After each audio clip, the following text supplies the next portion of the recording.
guys asked for it, so I went all the way back to the beginning of 2018 and looked through almost every detail I could find about it just to give you guys a video on how Yu-Gi-Oh was in 2018 and probably what can we expect in 2019. And I have to say, while there were some pretty bad spots, I think that Yu-Gi-Oh in 2018 was definitely for the best.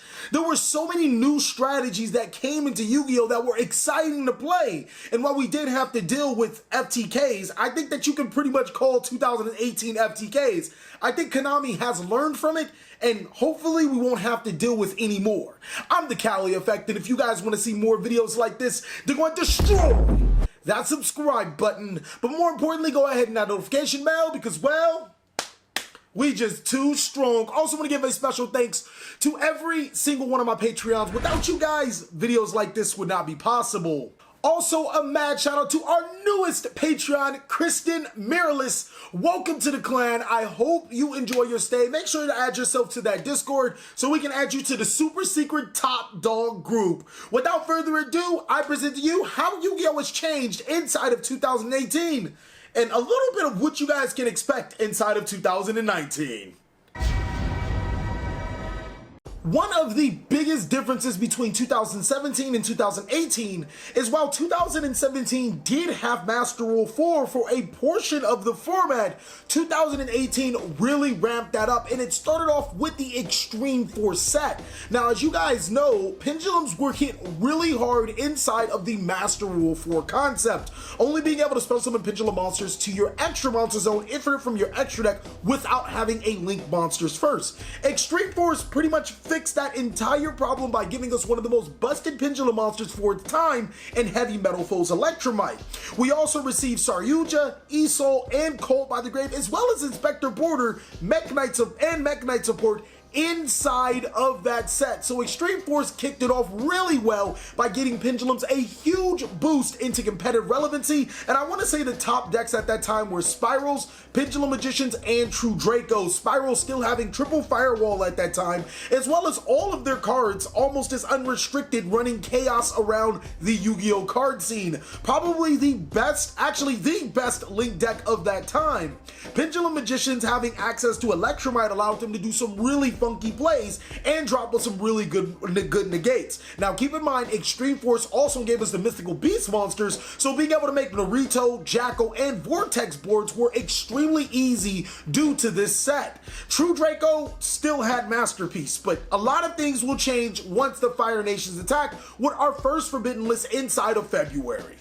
Now, the first Forbidden List we received inside of the 2018 year sneakily probably was one of the better Forbidden Lists of the year. Why? Because Maxi was banned, and while it wasn't a popular opinion then, and still might not be a popular opinion now, Maxi would have probably ruined the Yu-Gi-Oh card game because players would just be able to draw cards by special summoning, and we were moving towards a Yu-Gi-Oh format where every deck special summons out the wazoo. So the Maxi challenge is probably one of the more cancerous things to happen, but that could be for an entirely separate video, especially since the OCG still has Maxi.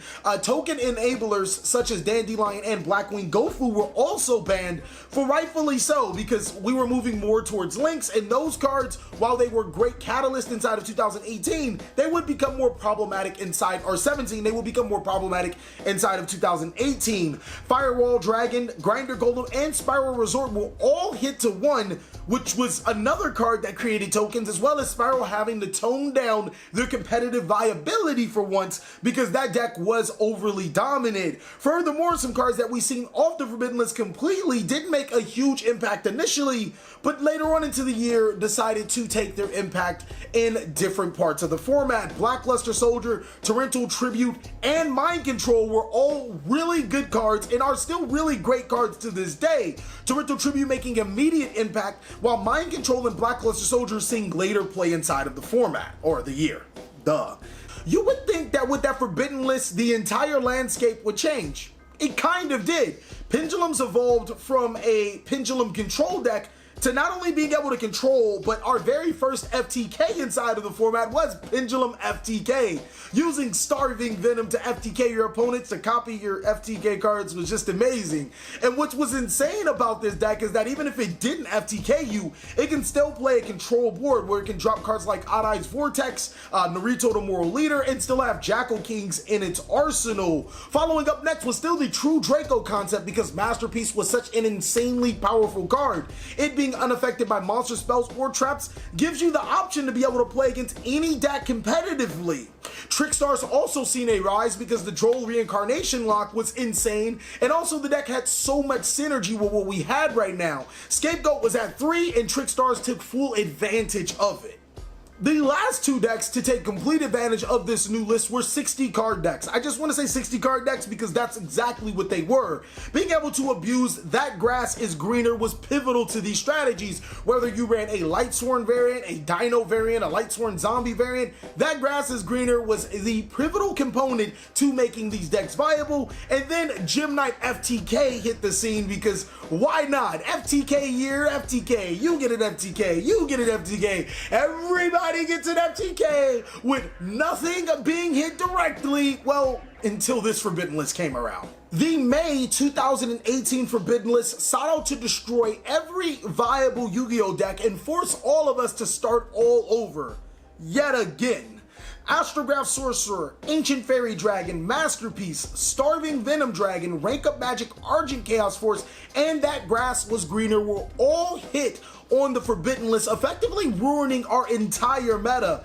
Gem Knight Master Diamond was limited to 1, and even though Lapis Lazuli should have been banned, that was there to stop the FTKs. Konami really did a good job in hindsight trying to focus on getting rid of the FTKs, except for limiting Master Diamond when all you had to do was hit the Lapis. Why did you do that, Konami?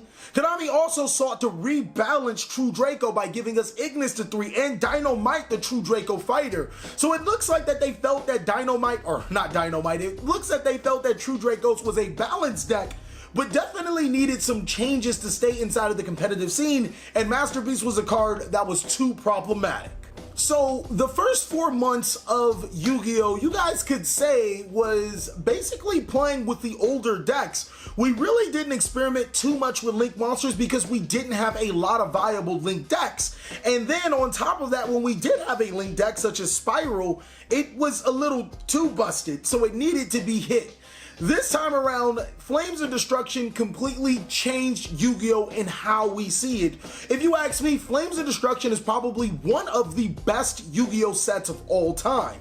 Now, reason being is because Flames of Destruction introduced us the Nightmare cards, which was a complete nightmare to live with. And the fact that it came on May 4th, May the 4th be with you, wow, this set was just insane. Not only did this give us more viable combos, but it also gave us generic Link monsters to play with and almost shifted the game completely from, oh, you don't play Links? It's fine, you can play Yu-Gi-Oh! To, oh man, you're not abusing these Nightmare monsters? You probably shouldn't be playing that deck. Not to mention that the Link monsters unlocked Firewall Dragon's true potential, furthermore allowing Goki to thrive. A little bit more on that later. The Flames of Destruction set also gave us Ghost Bell and Haunted Mansion, as well as Infinite Impermanence. Infinite Impermanence immediately being an insanely powerful card, and Ghost Bell and Haunted Mansion seeing spots of play, but not truly gaining its potential until later inside of the year. I remember actually making a video when the card was like $20 to tell people to pick up on it. Nobody didn't want to listen, and then it shot up to 80, and I'm like, who? Flames of Destruction also gave Altergeist life through Altergeist Multi-Faker, and it also gave a handful of other decks a lot of competitive relevancy through Sekka's Light. So with all of that in the mix, Goki almost immediately became one of the most popular decks. Why? Because people started to realize that E-Soul, the card from Extreme Force the set before, could be used with Goki's in combination of being able to extra link. I'm telling you guys, Octo Stretch was one of the most insane cards for this set. And yes, it's like a 10-cent Goki monster, but the fact that you can easily link climb to Firewall, use Nightmare Goblin to get an additional summon, and then make a full U board off of essentially 2 cards, Goki immediately became competitive. A couple weeks later, we actually seen another set drop that would change the entire Yu-Gi-Oh! Meta scene, because this is one of the most competitive decks of the year. Sky Strikers were released on May 25th, and I think that the 2/5 is just mean it was 2/5 of the Yu-Gi-Oh! Format that it would take up. No? Maybe? Okay, whatever. Sky Strikers are incredibly powerful. Not only did it provide engines for other decks inside of Mecha Hornet Drones and Sky Striker Mobilize Engage, but the deck on its own was no slouch. A lot of people like to mix it with Trickstars at that time, so the format became more of a Goki slash Trickstar slash any other deck that you can mix with your Sky Strikers cards. I want to say Dark Scavior was actually a savior to a lot of people's wallets, because it also reprinted cards like Dark for Armageddonite and the Lord Darkness, which later on in the format would have became very expensive cards had not for this set. About a week later, we received some incredible news. Well, at least incredible for me at the time, but I think it was the rage for everybody that played Yu-Gi-Oh! The new end of match procedures changed how we played Yu-Gi-Oh! Instead of receiving 3 to 5 turns depending on the event, now your turn ended, or the match ended, basically when time was called. This was a huge riot for anybody that played Yu-Gi-Oh! And didn't know how to use their cards appropriately, were scared of the opponent stalling even though Judge existed. Seriously, I'm still to this day, I'm confused to why you guys want to spend more time at an event with a whole bunch of smelly guys that don't use deodorant. But I digress. I hope that you guys have adapted to the new end of match procedures and feel a little bit foolish that you guys complained about this. Now, granted, Trickstars did become a little bit more viable because of this, and people did play a whole bunch of cheeky burn cards as well as use stall tactics, but Konami started banning people for that, and on top of that, I'm pretty sure you've gotten a lot better at your time management as well as calling people out on their stalling tactics. Not to say it actually still, it happened before, like it never really changed. That was part of the game to stall. I hope you guys knew that stalling before this. Oh, did I just say the N-word? I can't say that outside of skits, damn it. Moving on into June 29th, we see the Battle of Legends Relentless Revenge set, which could be seen widely as a complete flop, but it did introduce us some really, really good cards. This, compared to Battles of Legends Light Revenge, is next to nothing, but I think it was an amazing set. It gave us Topologic Gumblar Dragon and number 75, Bamboozling Gossip Shadow. Now, those two cards, the latter not being a really competitive card until later of the year, and Gumblar Dragon seeing insane amounts of play inside of an already competitive deck named Goki. The deck was soon able to use Topologic Gumblar Dragon to its advantage, abusing Divine Sword Phoenix Wind Blade to disrupt your opponent's entire hand and make a Tri-Gate Wizard full U-Link board. Now, the set actually did give us some high rarity upgrades as well as the Noble Knight reprints, but looking back, I don't think we will ever realize that set for its true potential of those super awesome high rarity upgrades. But look at the set as, yeah, you kind of gave us two of the worst design cards in Yu-Gi-Oh! At least for this year. Now, I bet you guys are wondering, TheCaliEffect, what are the best decks of the format so far? Nothing has really much changed. Goki and Trickstar are pretty much the best decks of the format, and Sky Striker taking a third portion, but if you ask me, anything that used Sky Striker or the Sky Striker engine effectively was pretty much competitive. You had Trickstar Sky Striker, you had Trickstar Sky Striker Mech Knight, you had Gokis with Sky Strikers in them, even though they weren't called Goki Sky Striker. You had ABC, which I felt could have used Sky Strikers very well, especially since it summoned machine monsters to your side of the field, and it allowed them to make some insane boards. On July 27th, we got the Cybernetic Horizon set, and that pretty much set the tone for how 2018 would happen. We got one of the eventual best Link 4 monsters in the game inside of Boral Sword Dragon, which gave a lot of decks life, such as Burning Abyss, Mermels, or any deck that needed a huge monster to just plop to their side of the board and inflicts tons of damage, if not OTK the opponent.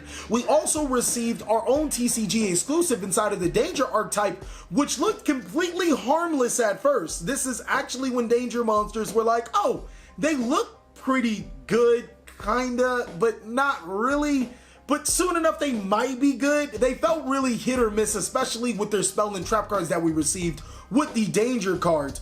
Cyber Dragon, Noble Knight, Ritual decks, Mech Knights also got some really good support to make them a lot more viable. Now, Cybernetic Horizon did change the landscape just a little bit. The top decks were still Sky Striker, Trickstar, and Goki, but some other decks made an appearance. Mech Knight became a really good deck due to the Cybernetic Horizon's release cards, as well as Crusadia being introduced. It was a pretty powerful deck with the Sky Striker engine. Cyber Dragon was amazing at not only being able to OTK the opponent, but break those pesky link boards that Goki had. But more importantly, Boral Sword Dragon actually gave the birth to Burning Abyss. Sekka's Light provided the draw engine, and Boral Sword Dragon provided the OTK potential for this deck that would later be realized a little later into the format. Right now, I just want to say that the thoughts were being born.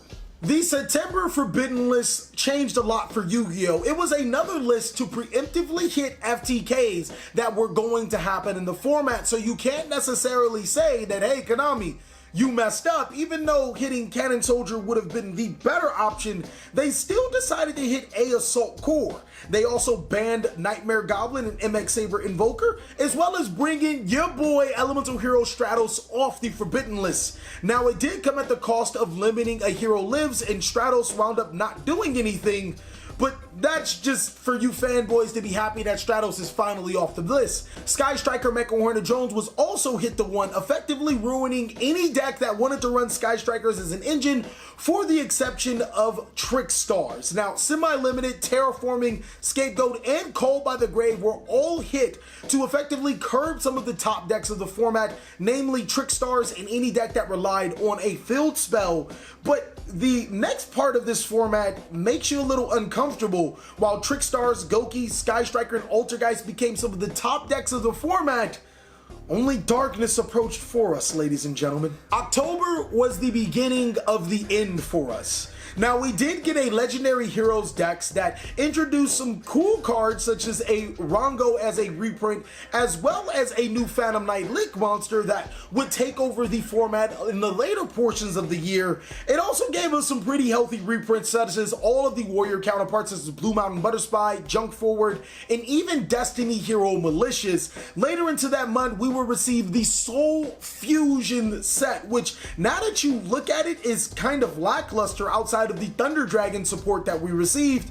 Oh yeah, and the Danger support that we received. This helped Danger get over the roof with the new Danger Sunoko and also Danger Dogman, which is a really bad card, but once you realize that it's a 7, and then you realize that Dangers now have all of the components to do exactly what ABC wanted to do with their FTK, except a little more consistent, seeing that they're all dark monsters. Danger FTK hit the scene and hit the scene hard, being the only genuine viable deck, being able to FTK the opponent most of the time. And a lot of times in the later portions of the format, even when your opponent had multiple hand traps, Danger FTK was just that powerful, abusing Cannon Soldier and Grafa as an infinite loop, as well as Firewall Dragon, to continuously inflict damage to the opponent. Now, Danger FTK wasn't the only FTK inside of that particular format.